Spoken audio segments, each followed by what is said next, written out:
Hey cats, Ed, Midsole, Bud here. As innovative a design as you're ever going to get in today's review, the PUMA FAST-R NITRO ELITE. A split midsole design and a max cushion stack.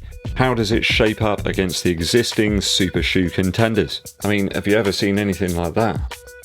Let's put it to the test.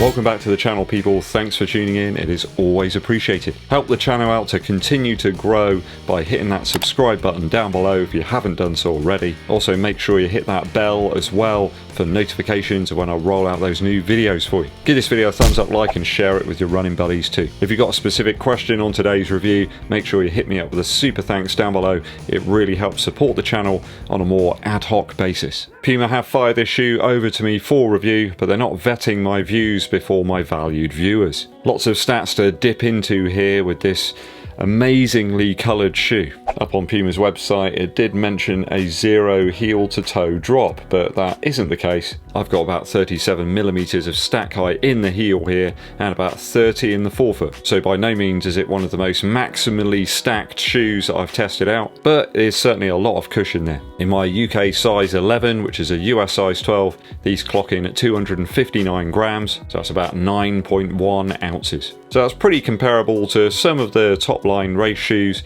though things like the Saucony Endorphin Pro 3 and the Vaporfly Next Percent 2 are that little bit lighter. In terms of the actual widest point in the midfoot here, I'm measuring about 11 centimeters and about 7.5 in the heel, so it's got a narrower heel than quite a lot of the other shoes out there at the moment. It isn't following that very wide surface area trend that seems to be present in a lot of the shoes right now. So I'm not sure where that 0 drop business comes from. Puma state on some other information I have that it's an 8mm drop. Everything that I see here screams a lighter version of the Tempo Next Percent from Nike. Certainly with that split midsole design, it's very reminiscent of that shoe. Okay, let's get into the review, starting off with the upper first. Upper-wise, in the toe box we have a very highly flexible mesh-like material. It's quite sort of plasticky in hand, but it really is light. I think it's probably the same material that they utilised on the Liberate Nitro that I tested out last year. I loved that upper. That does give way to a Flyknit-like material that goes through the middle of the shoe, through that sort of tongue area that is highly flexible, and it's very reminiscent perhaps of the Flyknit we found in the Zoom Fly Flyknit or the Vaporfly 4% Flyknit. It's not like the Flyknit that we get in the modern Nike shoes released over the last couple of years. I do like this strange tongue design. It almost feels like it's there so you can flip it over and underneath the laces to give you a little bit of extra padding. I love the rocket design there as well, hidden away. You wouldn't know it was there unless you flip it over. Gotta say, the upper is very form-fitting once you get it on foot. Lace up, tighten up. I didn't have to use a runner's knot here. You could do if you wanted to, but the lockdown was absolutely supreme. Upper just melts away a little bit, though I would suggest that the shoe is quite narrow, especially in the front of the forefoot. That will cause people with wider foot to have some problems with this shoe. Just to demonstrate just how much it does come in on that lateral side, it really is quite tight. I've got a reasonably normal width foot, and I could feel it on my pinky toes. There are some specific applications of Puma's power tape material here on the lateral and medial sides of the toe box there. They kind of look like they've stuck a plaster on there and painted it. Here's a bit of a strange sort of texture, I suppose. I think that power tape's there really to provide a little bit of extra structure to the upper in those areas, otherwise it'll just sort of collapse really. Did get a little bit of a rubbing sensation on that lateral side of the shoe, mainly the right foot. My right foot's a little bit longer than the left, not by much, but it was enough to just cause a little bit of rubbing there. A little bit sock dependent as well. On my second run in the shoe I did wear some tighter Nike Spark socks. That seemed to resolve the problem. Wasn't quite so bad. No damage done though, we're okay. I do like the padding in the heel there. They've got it in only the places that are required. Again, very similar in feel to the Liberate Nitro. A lot of people have been asking me about the strange silicone protrusion erosion here at the back of the shoe. I've read a little bit up about that. It appears that Puma have introduced it so that there isn't a conventional heel counter there that may rub on the foot. It appears on the outside of the shoe just to provide a little bit of structure. I didn't feel it or notice it whatsoever on any of my runs. I do like the introduction of these silicone reinforced eyelets. It does seem to provide some strength to the shoe, and the lockdown, like I said, is absolutely brilliant. I haven't had to use a pull tab. I just undo the laces a little bit and put my foot into the shoe and tie it up. I know that sounds simple, but some people just seem to really want a pull tab. Weather here in Yeovil is still relatively warm during the day, things like 17, 18 degrees. I found the upper on the FAST-R Nitro Elite to be extremely breathable. I'm going to give it a 2.7 out of 3 after my initial runs, only reduced by the fact I've got a little bit of rubbing there on the right shoe in that lateral forefoot area.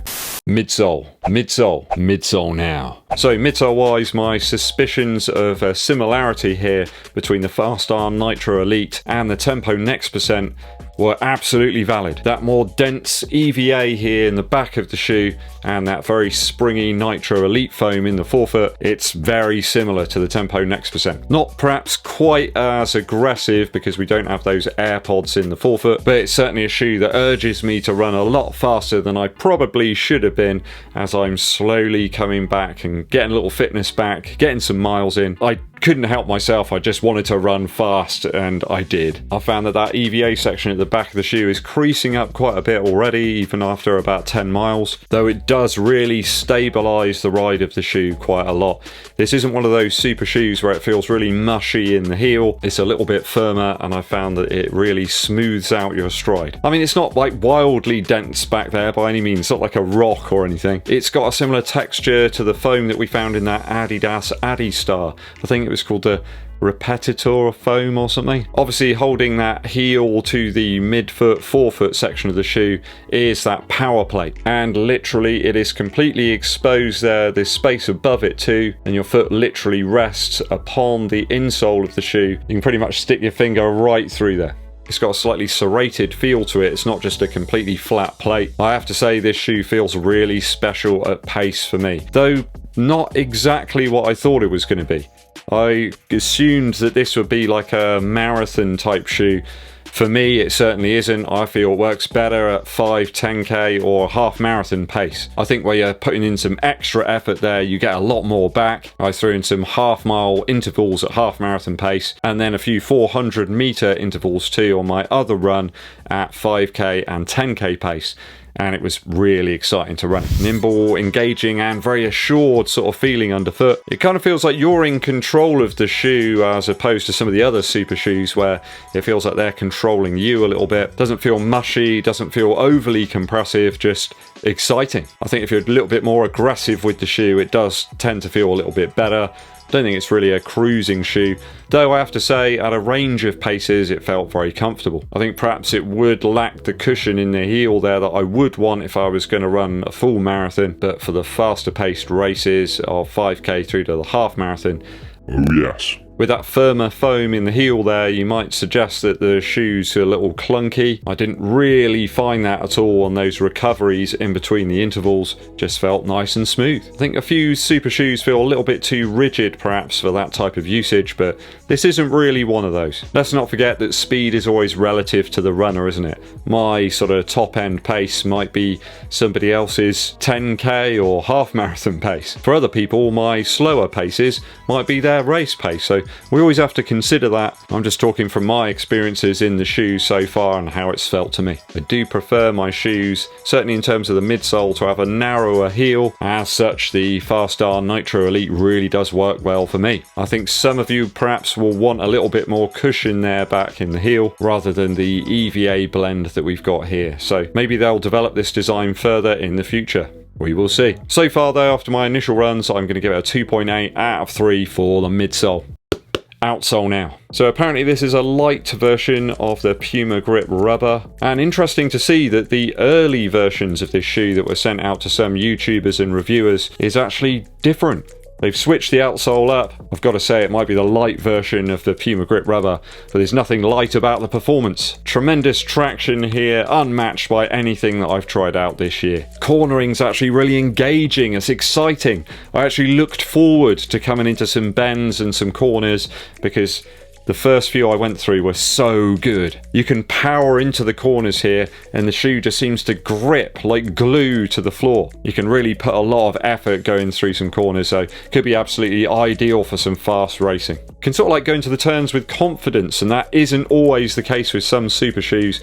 I know the Vaporfly Next% 2 on a few different courses and routes were not the most assured. Rubber's holding up okay. I have got a little bit of the exposed midsole wear. You're just going to get that. That is the nature of super shoes. They're not impervious to wear. I think the one area I'm a little bit worried about here in the sort of midsole outsole area is where they've cut these very fine slits into the heel. I would imagine that this is to help in terms of compression. I'm just a little worried that there's going to be a lot of debris getting caught up in there.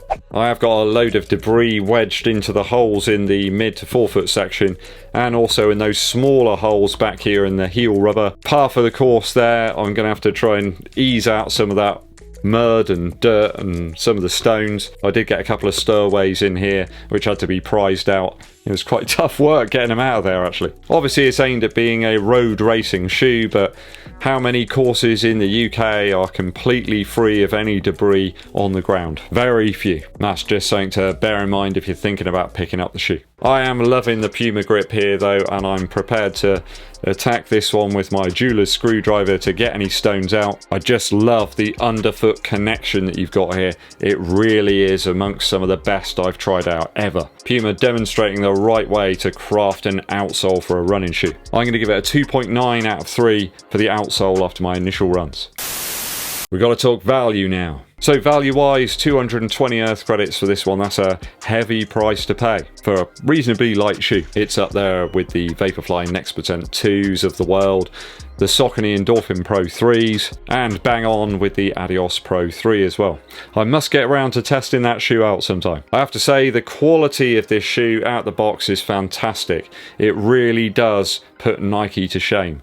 There's no glue marks, no stitching issues. It just feels like a quality product in hand. A lot of Nike stuff feels so mass-produced these days. There's shoddy paintwork on there, uneven midsole materials, and some of the rubber really does leave something to be desired. That's not the case with the PUMA FAST-R NITRO ELITE, so if you're going to pay that sort of money, you can expect some decent quality. I think the narrower nature of this shoe sadly is going to push wide footers away from it. If you've got a more voluminous foot, you're probably going to look towards the Saucony Endorphin Pro 3 or maybe the Alpha Fly 2. That narrower toe box here is certainly in keeping with the Deviate Nitro Elite, so if that shoe worked for you, you should be okay. This shoe works really well for me, but it is one model that I would suggest trying out beforehand. Perhaps if you've got a good returns policy, it might not be the right fit for you. Perhaps Puma will investigate expanding that forefoot width at some point. I think that is one aspect of the shoe that will help this model to get across to more runners and perhaps increase its appeal somewhat. Dynamite race shoe, this one. Perhaps not the marathon shoe that I thought it was going to be, though it is one of the most stable and assured of the super shoes that I've tested out, despite it having a very unorthodox build. I'll give it a 2.7 out of 3 for value after my initial runs. So if I've added up the scores correctly, that gives us 11.1 out of 12 after my initial runs for the Puma FAST-R NITRO ELITE.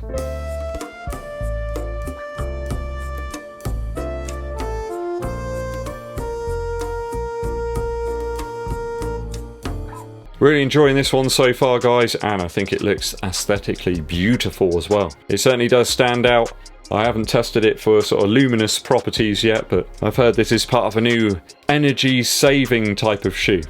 Have you picked this one up, guys? Let me know your thoughts and opinions on it down in the comments. Musical interlude time. One of my favourite albums ever is Daisies of the Galaxy by the band Eels. I remember very distinctly the day I picked this album up, and I've got loads of memories of wandering along Lansdowne Road in Bournemouth listening to this one on my Sony Walkman CD player. God, it used to eat batteries, that thing. It's the sound of this album that's so good. It's really warm. There's lots of brass on there. The whole production's quite open and airy, and there's some fantastic, very memorable tracks on here from Eels. Grace Kelly Blues and Packing Blankets are amongst my favourites. The actual title of the album, Daisies of the Galaxy, is beautiful as well. It's kind of setting the scene about being in this small town, maybe like a little village or something, where there's a cinema and just playing one film, and they're kind of going to watch that and there's hardly anybody there, this sort of lonely feel. Wooden Nickels is another great track, along with Selective Memory, which is quite possibly one of the saddest tunes ever, but it's kind of bookended really by the fantastic Mr. E's Beautiful Blues, which can't help but bring a smile to your face. I never realised just how close Mr. E's Beautiful Blues was to Twist and Shout by the Beatles. I think the chords are pretty much the same, but a fantastic album.